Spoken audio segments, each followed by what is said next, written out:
Bismillah, Assalamualaikum warahmatullahi wabarakatuh. Selamat pagi anak-anak semua. Nah, bertemu kembali dengan pembelajaran matematika mengenai aproksimasi. Kalau pekan lalu kalian sudah belajar tentang pengukuran panjang. Nah, pagi hari ini kita akan belajar mengenai pengukuran yang kedua, yaitu tentang pengukuran berat. Seperti apa materinya? Mari simak videonya dengan baik. Nah, sebelum melanjutkan materi tentang mengukur berat, kita harus tahu dulu alat ukur berat itu apa saja. Perhatikan ya. Nah, ini namanya neraca. Jadi dia menimbang, biasanya ada di toko emas gitu ya. Kemudian ini namanya timbangan kodok. Emang namanya seperti itu ya, timbangan tradisional. Ini biasanya dijumpai di pasar-pasar gitu. Kemudian ini namanya timbangan berat badan. Jadi ketika kalian mengukur berat badan bisa menggunakan timbangan seperti ini. Kemudian ini namanya timbangan digital. Nah, sekarang sudah banyak timbangan itu menggunakan digital gitu. Biasanya di supermarket gitu dia lebih menggunakan timbangan digital.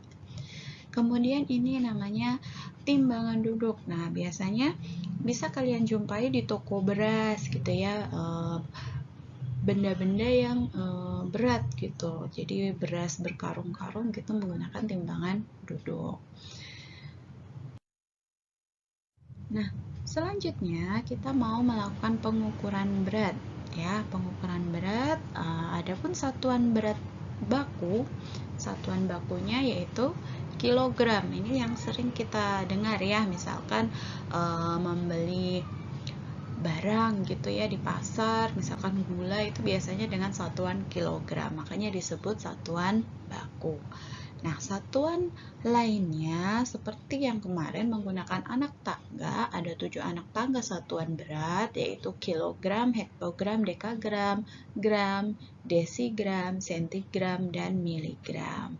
Nah, penggunaannya pun sama, setiap dia turun satu anak tangga, dia akan dikalikan 10, atau setiap turun satu anak tangga tambahkan 0 di belakangnya 1, seperti itu. Jika dia naik, kebalikannya dia dikurang 0-nya 1 atau dibagi 10. Seperti apa contohnya? Simak baik-baik. Nah, di sini misalkan 2 kg itu akan diubah ke gram. Kilogram di sini ya, kilogram turun ke gram. 1, 2, 3. Dia turun 3 tingkatan atau 3 anak tangga. Berarti tinggal dikalikan 10, 10, 10 sebanyak 3 karena dia turun 3 tingkatan. Jadi menjadi 2000. Nah, atau tadi lebih mudahnya dia turun 3 tingkatan, tambahkan saja 0-nya sebanyak 3 gitu ya. Jadi 2000 gram. Contoh yang kedua, misalkan dari 4000 gram. Nah, nih 4000 gram. Di sini gramnya. Dia ke hektogram, dia naik 1, 2, naik 2 anak tangga. Berarti dibagi 10, dibagi 10 karena sebanyak 2 anak tangga ya. Nah, jadi 40 atau hilangkan saja 0-nya 2 gitu ya.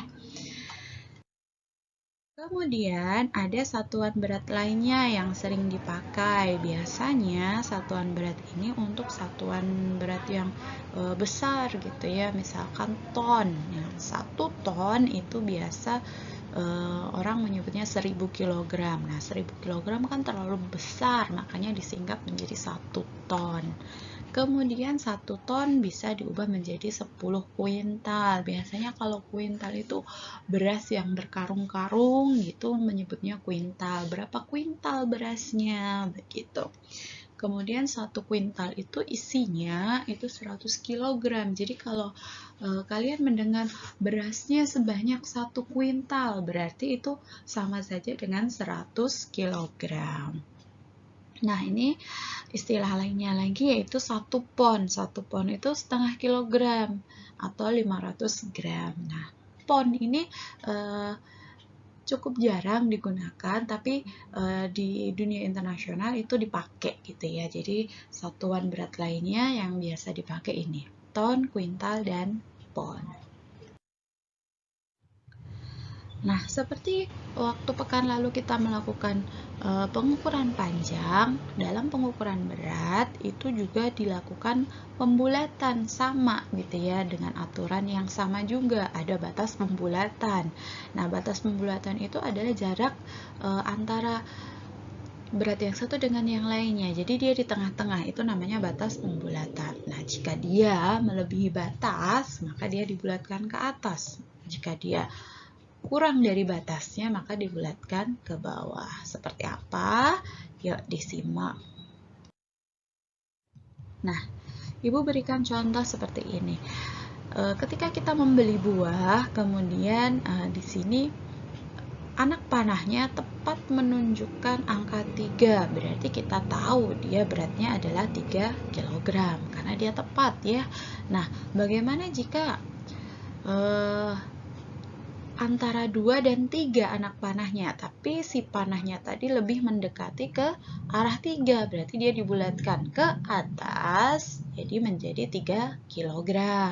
Nah, lalu bagaimana jika si buah tadi, anak panahnya dia menunjuk ke 2 tapi lebih gitu. Nah, lebihnya itu lebih mendekati 2 daripada 3. Jadi dia di tengah-tengahnya menjauhi yang tengah-tengah gitu ya, batasnya tadi. Nah, maka dia dibulatkan ke bawah atau beratnya menjadi 2 kg gitu. Itu namanya pembulatan, sama seperti pengukuran panjang kemarin. Dia lebih mendekati siapa gitu, mendekati 3 atau mendekati 2-nya. Jadi begitu ya anak-anak ya, ketika kita melakukan pembulatan, coba perhatikan ujung anak panahnya lebih mendekati yang mana gitu. Baik anak-anakku semua, untuk pembelajaran pada bab aproksimasi, alhamdulillah sudah selesai ya. Jadi dalam aproksimasi ada 2 pengukuran yang kita lakukan, yaitu pengukuran panjang dan pengukuran berat. Insya Allah kita setelah ini akan melakukan PH ya. Alhamdulillah, Ibu akhiri pembelajaran matematika hari ini. Assalamualaikum warahmatullahi wabarakatuh. Barakallahu fikum.